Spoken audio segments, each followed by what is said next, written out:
Part IV of The Prince by Niccolò Machiavelli. Translated by W.K. Marriott. This recording is in the public domain. Read by Bob Neufeld. Chapter 14. That which concerns a prince on the subject of the art of war. A prince ought to have no other aim or thought, nor select anything else for his study, than war and its rules and discipline. For this is the sole art that belongs to him who rules, and it is of such force that it not only upholds those who are born princes, but it often enables men to rise from a private station to that rank. And on the contrary, it is seen that when princes have thought more of ease than of arms, they have lost their states. And the first cause of your losing it is to neglect this art, and what enables you to acquire a state is to be a master of the art. Francesco Sforza, through being marshal, from a private person became Duke of Milan, and the sons, through avoiding the hardships and troubles of arms, from dukes became private persons. For among other evils which being unarmed brings you, it causes you to be despised, and this is one of those ignominies against which a prince ought to guard himself, as is shown later on. Because there is nothing proportionate between the armed and the unarmed, and it is not reasonable that he who is armed should yield obedience willingly to him who is unarmed, or that the unarmed man should be secure among armed servants. Because, there being in the one disdain and in the other suspicion, it is not possible for them to work well together. And therefore a prince who does not understand the art of war, over and above the other misfortunes already mentioned, cannot be respected by his soldiers, nor can he rely on them. He ought never, therefore, to have out of his thoughts this subject of war. And in peace he should addict himself more to its exercise than in war. This he can do in two ways, the one by action, the other by study. As regards action, he ought above all things to keep his men well organized and drilled, to follow incessantly the chase, by which he accustoms his body to hardships and learns something of the nature of localities, and gets to find out how the mountains rise, how the valleys open out, how the plains lie, and to understand the nature of rivers and marshes, and in all this to take the greatest care. Which knowledge is useful in two ways. Firstly, he learns to know his country, and is better able to undertake its defence. Afterwards, by means of the knowledge and observation of that locality, he understands with ease any other which it may be necessary for him to study hereafter. Because the hills, valleys, and plains, and rivers and marshes that are, for instance, in Tuscany, have a certain resemblance to those of other countries, so that with a knowledge of the aspect of one country one can easily arrive at a knowledge of others. And the prince that lacks this skill lacks the essential which it is desirable that a captain should possess, for it teaches him to surprise his enemy, to select quarters, to lead armies, to array the battle, to besiege towns to advantage. Philopoemen, prince of the Achaeans, among other praises which writers have bestowed on him, is commended because in time of peace he never had anything in his mind but the rules of war, and when he was in the country with friends he often stopped and reasoned with them. If the enemy should be upon that hill, and we should find ourselves here with our army, with whom would be the advantage? How would one best advance to meet him, keeping the ranks? If we should wish to retreat, how ought we to pursue? And he would set forth to them as he went all the chances that could befall an army. He would listen to their opinion and state his, confirming it with reasons, so that by these continual discussions there could never arise in time of war any unexpected circumstances that he could not deal with. But to exercise the intellect the prince should read histories, and study there the actions of illustrious men, to see how they have borne themselves in war, to examine the causes of their victories and defeat, so as to avoid the latter and imitate the former, and above all do as an illustrious man did who took as an exemplar one who had been praised and famous before him, and whose achievements and deeds he always kept in his mind.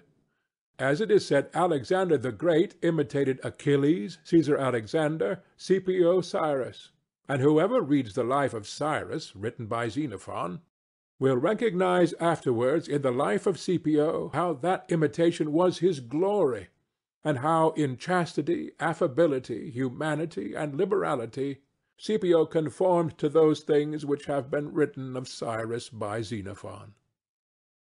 A wise prince ought to observe some such rules, and never in peaceful times stand idle, but increase his resources with industry in such a way that they may be available to him in adversity, so that if fortune chances, it may find him prepared to resist her blows.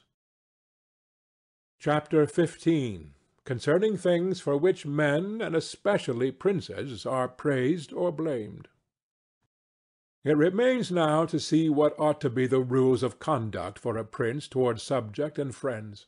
And as I know that many have written on this point, I expect I shall be considered presumptuous in mentioning it again, especially as in discussing it I shall depart from the methods of other people.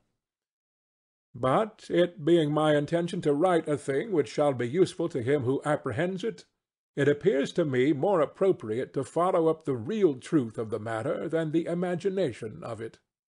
For many have pictured republics and principalities which in fact have never been known or seen, because how one lives is so far distant from how one ought to live, that he who neglects what is done for what ought to be done sooner effects his ruin than his preservation. For a man who wishes to act entirely up to his professions of virtue soon meets with what destroys him among so much that is evil. Hence it is necessary for a prince wishing to hold his own to know how to do wrong, and to make use of it or not according to necessity. Therefore, putting on one side imaginary things concerning a prince, and discussing those which are real, I say that all men when they are spoken of, and chiefly princes for being more highly placed, are remarkable for some of those qualities which bring them either blame or praise. And thus it is that one is reputed liberal, another miserly, using a Tuscan term, because an avaricious person in our language is still he who desires to possess by robbery, whilst we call one miserly who deprives himself too much of the use of his own. One is reputed generous, one rapacious, one cruel, one compassionate, one faithless, another faithful, one effeminate and cowardly, another bold and brave, one affable, another haughty, one lascivious, another chaste, one sincere, another cunning, one hard, another easy, one grave, another frivolous, one religious, another unbelieving, and the like. And I know that every one will confess that it would be most praiseworthy in a prince to exhibit all the above qualities that are considered good. But because they can neither be entirely possessed nor observed, for human conditions do not permit it, it is necessary for him to be sufficiently prudent that he may know how to avoid the reproach of those vices which would lose him his state, and also to keep himself, if it be possible, from those which would not lose him it. But this not being possible, he may with less hesitation abandon himself to them. And again, he need not make himself uneasy at incurring a reproach for those vices without which the state can only be saved with difficulty. For if everything is considered carefully, it will be found that something which looks like virtue, if followed, would be his ruin, whilst something else, which looks like vice, yet followed, brings him security and prosperity. Chapter 16. Concerning liberality and meanness. Commencing then with the first of the above-named characteristics, I say that it would be well to be reputed liberal. Nevertheless, liberality exercised in a way that does not bring you the reputation for it injures you. For if one exercises it honestly and as it should be exercised, it may not become known, and you will not avoid the reproach of its opposite. Therefore, any one wishing to maintain among men the name of liberal is obliged to avoid no attribute of magnificence, so that a prince thus inclined will consume in such acts all his property, and will be compelled in the end, if he wish to maintain the name of liberal, to unduly weigh down his people, and tax them, and do everything he can to get money. This will soon make him odious to his subjects, and becoming poor he will be little valued by any one. Thus, with his liberality, having offended many and rewarded few, he is affected by the very first trouble, and imperilled by whatever may be the first danger. Recognizing this himself, and wishing to draw back from it, he runs at once into the reproach of being miserly. Therefore, a prince, not being able to exercise this virtue of liberality in such a way that it is recognized, except to his cost, if he is wise, he ought not to fear the reputation of being mean, for in time he will come to be more considered than if liberal, seeing that with his economy his revenues are enough, that he can defend himself against all attacks, and is able to engage in enterprises without burdening his people. Thus it comes to pass that he exercises liberality towards all from whom he does not take, who are numberless, and meanness towards those to whom he does not give, who are few. We have not seen great things done in our time except by those who have been considered mean. The rest have failed.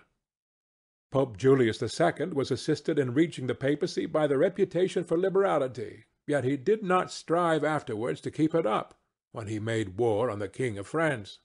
And he made many wars without imposing any extraordinary tax on his subjects, for he supplied his additional expenses out of his own thriftiness. The present King of Spain would not have undertaken or conquered in so many enterprises if he had been reputed liberal. A prince, therefore, provided that he has not to rob his subjects, that he can defend himself, that he does not become poor and abject, that he is not forced to become rapacious, ought to hold of little account a reputation for being mean, for it is one of those vices which will enable him to govern. And if any one should say, Caesar obtained empire by liberality, and many others have reached the highest positions by being liberal, and by being considered so, I answer, either you are a prince in fact, or in a way to become one. In the first case this liberality is dangerous. In the second, it is very necessary to be considered liberal. And Caesar was one of those who wished to become preeminent in Rome. But if he had survived after becoming so, and had not moderated his expenses, he would have destroyed his government. And if any one should reply, many have been princes, and have done great things with armies, who have been considered very liberal, I reply, either a prince spends that which is his own, or his subjects', or else that of others. In the first case he ought to be sparing. In the second, he ought not to neglect any opportunity for liberality, and the prince who goes forth with his army, supporting it by pillage, sack, and extortion, handling that which belongs to others, this liberality is necessary, otherwise he would not be followed by soldiers.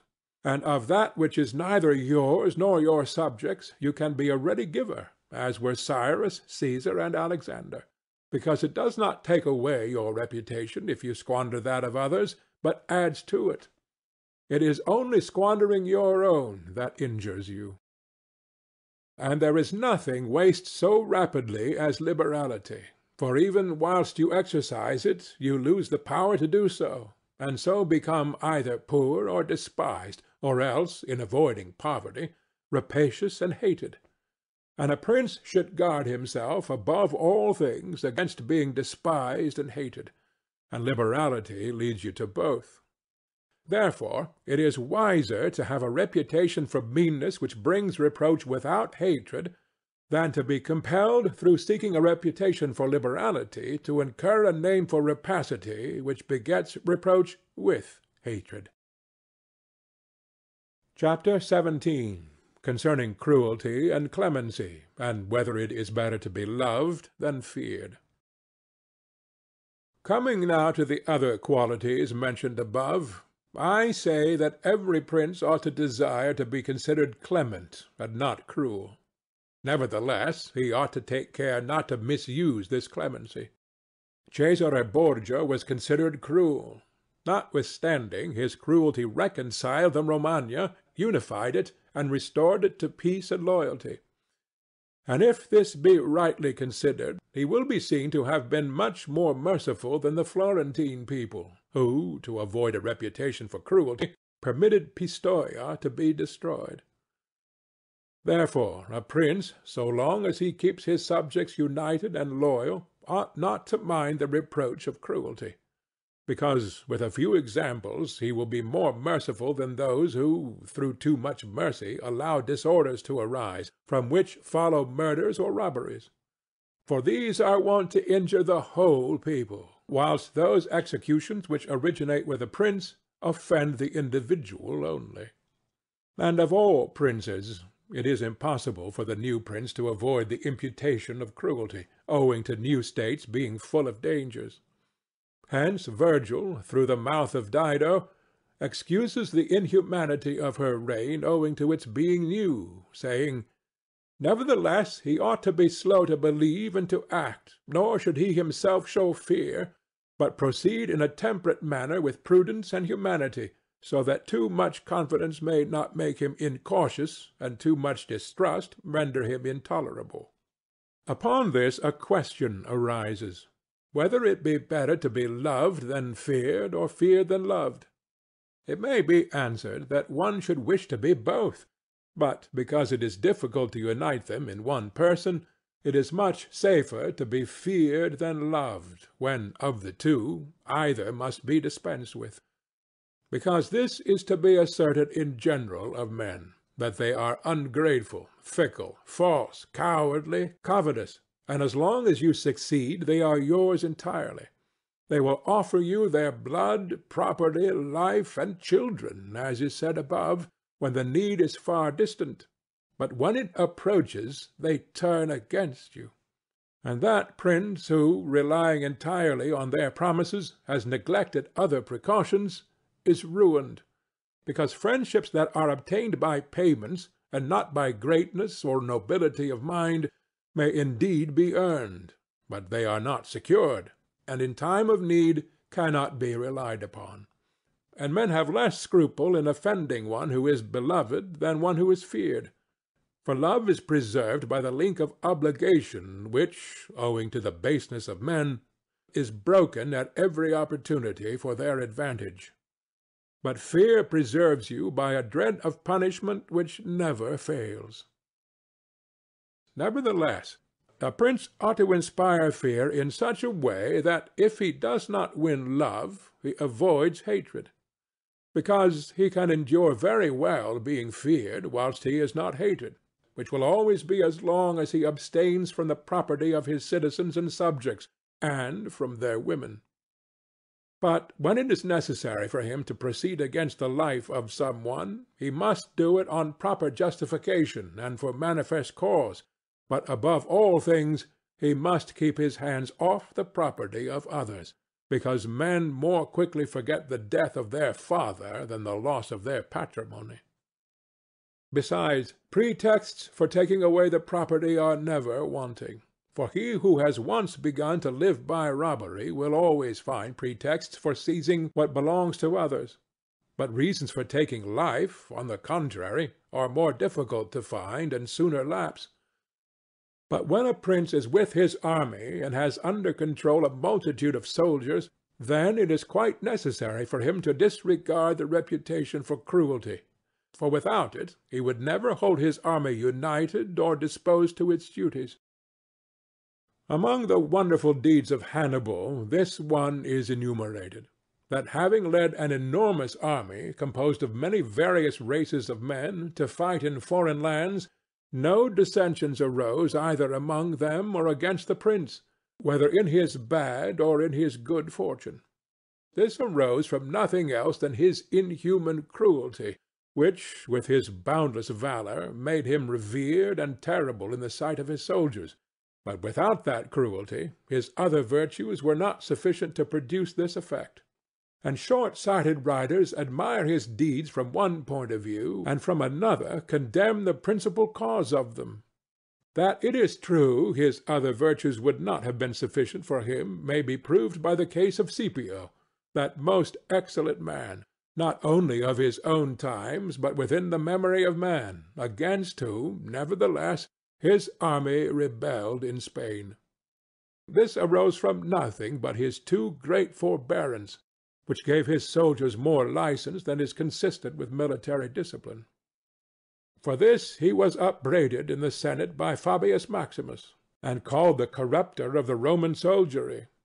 The Locrians were laid waste by a legate of Scipio, yet they were not avenged by him, nor was the insolence of the legate punished, owing entirely to his easy nature, insomuch that some one in the Senate, wishing to excuse him, said there were many men who know much better how not to err than to correct the errors of others.